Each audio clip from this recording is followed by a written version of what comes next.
네, 안녕하세요. 오늘은 제가 유튜브의 성장과 영어 공부가 좀 얼마나 비슷한지 이야기를 좀 해보려고 왔습니다. 우선은 지금 일단 퇴근을 하고 작업실에 와서 이렇게 카메라를 켜게 되었는데요. 제가 유튜브를 0명에서 1000명까지를 최근에 이제 만들게 되었고, 그 다음에 영어 같은 경우도 0시간에서 한 1만 시간 정도를 투자하면서 어떤 그 과정들이 단계별 성장들이 있었는데, 뭔가 그런 것이 유튜브랑 조금 만들어가면서 비슷했던 점들에 대해서 이야기를 하면 좋을 것 같아서 오늘 이제 말씀을 드리도록 하겠습니다. 일단 제가 처음에 유튜브를 시작하기 전에는 저는 딱 3단계 과정만 생각을 했어요. 유튜브 영상을 찍고 그 다음에 편집을 하고 업로드를 한다. 이렇게 딱만 생각을 했거든요. 근데 제가 1000명까지 과정을 거치면서 이 단계가 한 8단계에서 9단계로 늘어나게 됐는데 그 과정을 지금 생각을 해보면 처음에는 이제 그냥 찍지 않고 원고 기획이라는 걸 하게 되죠. 그전엔 사실 간단한 시장 조사를 하게 되는데 그냥 저만의 그냥 간단하게 어떤 영상들이 인기가 있었는지 인기 순으로 이제 조금 찾아보는 시장 조사를 하고 그다음에 원고 기획을 하게 됩니다. 원고 기획을 하게 되고 이게 저의 카테고리에 맞는지 제 컨텐츠에 맞는지 이걸 좀 생각을 하게 되고 그다음에 영상을 찍고 나서 그다음에 이제 영상을 편집을 하게 되고 그다음에 영상을 편집을 한 다음에 이제 그 업로드를 과정을 올리기 전에 썸네일을 먼저 이렇게 찍어요. 썸네일 사진으로 찍고 그다음 썸네일 편집을 하고 그다음에 제목 키워드로 검색을 했을 때 블로그처럼 이렇게 제목 키워드가 어떤 게 검색이 되는지 이제 그게 또 제게 바로 상위 노출이 되는지를 확인을 하고 그리고 나서 이제 제목을 선정을 한 다음에 그 다음에 업로드를 하고 그 다음에 관련된 영상들은 카드로 끼워 넣고 하는 일련의 과정들을 거치거든요. 지금 생각해보면 한 제가 7월부터 본격적으로 조금 영상을 열심히 작업을 해서 한 11월 정도에 이제 1000명 자체를 만들게 되었는데 그 다음 목표가 제가 3,000명 혹은 이제 5,000명 그리고 1만 명까지를 이제 목표를 하고 있어요. 근데 이 과정이 3단계에서 한 9단계까지로 이제 바뀌게 됐거든요. 처음에는 그냥 우리가 양이라는 걸 투입을 하게 되다가 이 양 자체가 익숙해지면 그 다음부터는 질로 이제 넘어가게 되잖아요. 그랬을 때 조금 더 디테일을 본다라고 말할 수 있어요. 근데 이 과정이 정말 영어랑 비슷했던 게 처음에는 영어를 예를 들어 문장 자체를 암기를 해도 거기서 한 100%가 있다 그러면 30%밖에 기억이 안 나는 상황을 마주하게 돼요. 자고 나면 까먹고 약간 그런 과정을 거치는데 처음에는 그냥 인풋을 많이 하고 듣거나 읽거나 암기를 하거나 이런 과정들을 하게 돼요. 근데 그러다가 그 과정들에서 너무 자주 나오는 것들은 또 접하게 되다 보니까 그 자주 나오는 것들을 익숙하게 내가 내 스스로 이제 가져가게 되고 그런 상태에서 조금 부족한 것들이 보여요. 전치사가 여기서도 나오고 저기서도 나왔는데 이해가 안 되는 부분들이 있다든지 아니면 리딩을 하다가 얘는 왜 도대체 부사에서 말이 끝난다든지 아니면은 분명히 여기서 뒤에 말이 뭐가 더 있어야 될 것 같은데 여기서 그냥 끝나버리는 그런 구동사들도 발견하게 되고 그런 다음부터는 이제 암기를 넘어서서 내가 이제 얼마나 영어를 한국어를 영어로 이렇게 바꿀 수가 있냐 그런 단계가 되고 그 다음에는 또 리스닝을 듣는데 너무 리스닝이 부족한 거예요. 이게 도대체 이해가 되질 않는 거죠. 사람이 말하고 있는 것이 리스닝이 이제 말이 들리지가 않다 보니까 귀가 막혀 있나라는 생각이 이제 들게 되는 거죠.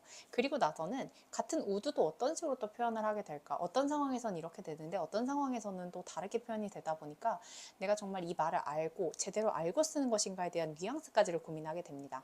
그래서 저는 뭔가 이런 일련의 과정들이 있었던 것 같아요. 예를 들어 통함기를 하고 그 다음에 품사들에 대해서 이렇게 다시 한번 접해야 되는 게 있고 그 다음에 발음적인 부분도 제가 혼동됐던 거나 아니면 잘못 알고 있었던 발음들을 정리했어야 되고 리딩이나 리스닝을 하는데 어떤 부분에서 리스닝이 안 되거나 리딩이 막힐 때가 있고 그 다음에 리딩을 읽어도 예를 들어 Between the lines라 그래서 행간의 의미를 파악하는 건 또 얼마나 되는지 이런 것도 정말 너무 부족하고 지금도 많이 공부를 해야 되고요. 원서를 읽는 데 있어서도 예를 들어 좀 익숙한 주제들은 그나마 들리는데 읽히는데 익숙하지 않은 주제들은 또 새로운 단어들이 나오면 그것도 또 어려워하고 마지막에 뉘앙스까지를 가게 되고 이렇게 넘어가게 되는 과정을 좀 겪었던 것 같아요. 근데 이게 참 이제 유튜브를 만드는 어떤 과정이랑 이제 조금 되게 비슷하다고 느꼈는데요. 뭔가 단계별로 그러면 이제 좀 어떤 식으로 해봐야 될지를 좀 생각을 하게 됐어요.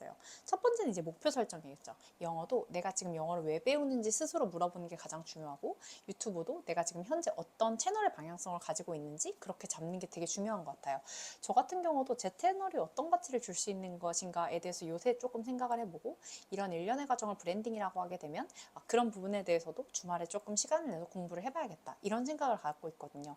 저는 근데 확실히 요즘은 제 채널을 이제 분석을 보면 30대에서 50대 분들이 많기 때문에 초보분들을 위해 위해서 쉽게 배울 수 있도록 어떤 걸 좀 도움을 드릴 수 있는 그런 채널로 방향을 가야겠다, 이런 마음을 좀 가지고 있습니다.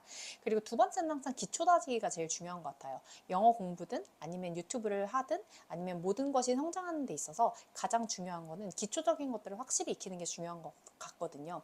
근데 저도 편집 기술이라든지 이런 게 막 좋거나 그런 건 아닌데, 그냥 정말 아주 짧은 시간 동안만 배우고 그냥 저는 바로 영상을 찍고 약간 하는 스타일로 가요. 요새 최근에 좀 느끼게 된 거는, 시간만 투자해서 결과가 나오는 건 그냥 고민하지 않고 바로 하는 게 제일 좋은 것 같아요. 예를 들어 내가 독서를 해야 된다 그러면 그냥 그건 시간만 투자를 하면 되잖아요. 사실 밀리의 서재라든지 아니면 그냥 도서관에 가서 책을 빌릴 수도 있고 하다 보니까 이거는 그냥 시간만 투자하면 되는 거기 때문에 그냥 고민을 많이 하면 별로 안 좋아요. 그래서 고민 없이 그냥 바로 하시는 게 가장 좋고, 예를 들어 운동 같은 경우도 너무 막 짐까지 등록하는 게 처음엔 부담된다 그러면 그냥 팔굽혀펴기 10개만 해보는 맨몸 운동, 맨손 운동 이런 것부터 해보는 거예요. 시간만 내가 당장 투입해서 될 수 있는 것들은 바로바로 한다. 이게 첫 번째 원칙이었던 것 같고요. 그래서 일단은 시작을 한번 해봐야 되는 것 같아요. 왜냐면 시작을 하고 나서도 저도 썸네일이 구조라든지 이런 게 되게 많이 바뀐 걸 보면, 아, 결국은 일단 해보고 반응이 나오는 건 시장이 결정을 하는구나를 알았던 것 같아요. 어떤 책을 읽어도 이게 내 마케팅에 적용이 될 때도 있는데 안 될 때도 있거든요. 근데 그러면 아, 그냥 내 거에는 적용이 안 되나 보다, 이게 뭐 시기를 잘못했나 보다, 이렇게 생각을 하고 다음 거를 빨리빨리 시도를 해서 뭔가 나한테 맞는 킬링 콘텐츠가 뭔지 아니면 나한테 맞는 그 원픽이 뭔지를 찾는 게 되게 중요한 것 같아요. 저도 그 과정을 지금 해가고 있는데, 그래서 요새는 조금 고민도 하면서 일주일에 하나 정도씩을 업로드를 하고 이런 과정을 좀 찾아야겠다, 이렇게 조금 생각을 하고 있습니다. 그 세 번째가 이제 결국 연결되는 건데요. 꾸준함이 정말 중요해요. 저도 블로그를 한 6년 정도를 하면서 결과적으로는 이제 꾸준함이 정말 생명인데, 영어 공부도 뇌가 잊을만 하면 어쨌든 뇌에서 다시 이거 중요해라고 알려주는 게 되게 중요하기 때문에, 그럼 결국 뇌가 잊어버리지 않잖아요. 그것처럼 이 유튜브 영상을 업로드를 하는 것도 결국 주기적으로 뭔가 업로드가 돼서 어떤 구독자분들이 이거를 뭔가 제가 꾸준하게 올리면 그 구독해 주시는 분들은 당연히 이제 기다릴 수도 있잖아요. 그랬을 때 다시 또 올라왔네 라고. 그리고 만약에 그때 올라왔을 때 컨텐츠가 좋다면 그냥 계속 그 구독을 유지하게 되는 것 같아요.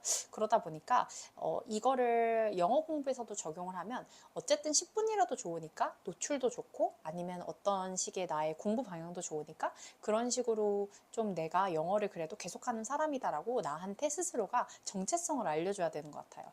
결국 오늘 한 선택은 내가 1년 뒤 혹은 10년 뒤에 나를 결정하는 선택이 될 텐데, 저도 유튜브 콘텐츠 크리에이터가 될 마음으로 사실 이렇게 영상을 찍고 있는 것처럼 영어 공부를 처음 시작하시는 분들도 처음부터 엄청 잘할 수가 없거든요. 근데 그런 모든 과정들을 다 거치면서 사람들이 갔기 때문에 정말 많이 울기도 하고 스스로 뭔가 안 되고 뇌 학대도 하고 정말 여러 가지 과정들이 있는데, 그런 과정들을 그냥 모든 사람들이 다 거치면서 올라갔다고 생각을 하시면 돼요.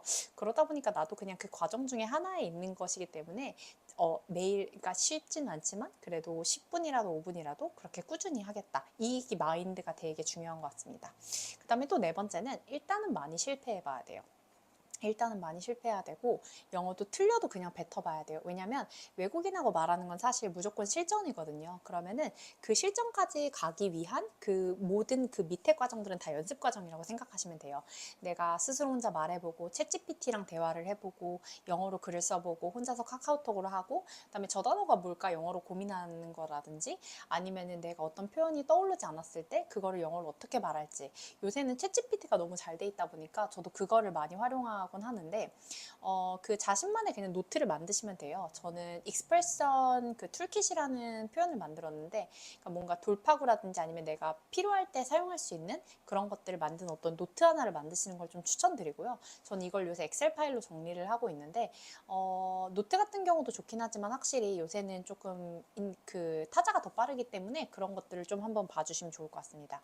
그리고 저도 유튜브 처음 했을 때 15회, 60회 약간 이랬던 것 같아요. 그래서 누가 내 거를 볼까? 이게 어떻게 검색이 유입이 될까? 약간 이런 게 있었는데, 그러다 어쩌다 하나가 영상이 8,000회를 조금 타게 되면서 그때부터 좀 이렇게 구독 전환으로 되게 된 것 같아요. 저도 뭔가 그 과정을 설명드릴 수는 없지만 어쨌든 좋은 컨텐츠는 확실히 많이 알려질 수 있도록 어쨌든 유튜브 쪽에서도 이렇게 하는 것 같고, 그래서 좋은 영상들을 만들려고 조금 노력을 해야 되고, 제가 컨텐츠 크리에이터 입장에서도 제가 말을 더듬거나 하는 것들이 사실 보기에 되게 불편하거나 그럴 수 있겠다라는 걸 느껴서 원고 연습도 조금 많이 하고 최대한 말을 올바르게 해야겠다, 이런 노력들이 저 스스로에게는 더 들어가야 되는 것 같습니다. 그 다음에 마지막 피드백의 성장이라든지 결과를 점검해야 되는데, 예를 들어 영어 공부를 하는 데 있어서는 내가 영어가 어느 정도 성장했는지 모르니까 스스로 말하는 걸 어떤 주제를 던져놓고 그걸 영상을 찍는 게 되게 좋아요. 내가 영상을 찍어보면 확실히 이렇게 제가 한국인인데도 한국말이 이렇게 못했나 싶을 정도로 이게 앞뒤 두서가 안 맞더라고요. 그런 것처럼 영어 같은 경우도 나의 생각을 의사로 전달하는 데 있어서 도구를 영어로 쓰지만 그 과정이 생각보다 막 쉽지는 않다랄 수 있으니까 이 과정에서 스스로 말하기 영상을 찍어보고 뭔가 스스로를 피드백하는 그런 방법도 있고, 누군가에게 내가 영어 한 것을 들려줘서 그 과정을 이제 피드백하는 과정도 있다 보니까 어쨌든 그런 과정들에서 스스로가 나아지고 성장하는 방법들을 찾는 게 중요한 것 같습니다. 그 다음에 유튜브 같은 경우는 구독자분들의 댓글이라든지 아니면 좋아요, 그 다음에 분석, 시청 시간들 이런 것들을 분석할 수 있는데, 저 같은 경우는 이제 타겟이라든지 이제 연령층이 어떻게 되는지를 좀 보고, 혹시 댓글에서 제가 도움이 될 만한 것들이 있는지, 그럼 그 과정들을 블로그에서 이제 같이 연결해서 쓸 수 있는지 이런 것들을 통해서 하고 있고요. 최대한 도움이 될 만한 PDF라든지 무료 자료들은 조금 더 만들어야겠다, 이런 생각들을 하고 있어요. 그래서 앞으로도 조금 그런 식으로 영상을 한번 만들어 볼 생각이고, 오늘 같은 경우는 제가 최근에 이제 AI와 관련돼서 이제 독서 모임을 이제 들어가게 됐어요. 저는 AI가 도대체 어떻게 우리의 세상을 변화하고 있는지 정확하게 모르는 상태에서 실질적으로 정말 많이 사용하시는 분들하고 이야기를 많이 나눠봤는데, 저도 그 결과로 챗GPT랑 클로드, 그 다음 퍼플렉시티, 제미나이 이렇게 총 4가지를 접하게 됐는데, 제미나이는 사실 잘 안 써서 모르고 챗GPT랑 그 다음에 클로드, 그 다음 퍼플렉시티 이렇게 3가지를 좀 주로 사용하고 있습니다. 챗GPT는 요새 좀 저희가 많이 사용하고 있고요. 퍼플렉시티도 제가 어떤 질문이나 이런 것들이 있을 때 퍼플렉시티한테 많이 이렇게 던지기도 해요. 근데 정말 좋으니까 저는 추천을 드리고, 이 이야기를 왜 했냐면 제가 최근에 읽었던 책이 AGI 시대와 인간의 미래라는 책이 있어요. 근데 이제 사실 우리가 AI도 제대로 모르는데 AGI까지 어떻게 아는지 이제 막 제가 그랬었던 적이 있는데, 여기에 나왔던 되게 좋은 말들이 있어서 이것이 우리가 챗GPT를 결국 이제 그 AI를 만들어내는 과정이 인간이 언어를 습득하는 과정하고 너무 유사하고 또 비슷해서 제가 이것들을 공유하고 싶어서 가져왔습니다. 일단 그 언어 모델의 개념이라고 생각을 해보면 인간이 말하고 글 쓰는 능력에서 이제 나온다고 하는데요.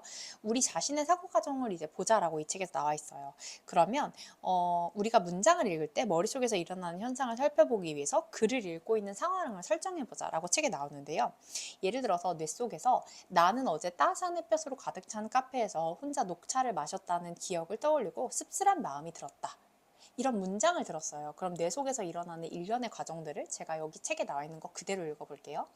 이 문장을 읽어가면서 우리는 여러 가지 상상을 하고 과거 경험을 떠올린다. 첫 단어인 나는을 읽는 순간 뇌는 이 소설의 주인공에 대해 읽은 기억을 떠올려 문장의 다음 부분을 받아들일 준비를 한다. 결국 맥락을 구성하기 시작한다는 것이거든요. 그 다음에 특정한 상황과 장소의 이미지가 스쳐 지나갈 수 있는데 이게 나의 경험과 연결을 시켜요. 그리고 직간접적인 경험과 연관된 개념을 떠올리면서 이 문장들을 생각하는 거죠. 그래서 결국 어떤 단어를 중심으로 연관된 개념과 이벤트들이 연결되어 하나의 덩어리를 만들어가는 느낌을 받는 게 언어사고 과정이라고 합니다. 그리고 이 생각의 덩어리를 프레임이라는 어떤 감정에까지 연결한다고 하는데요.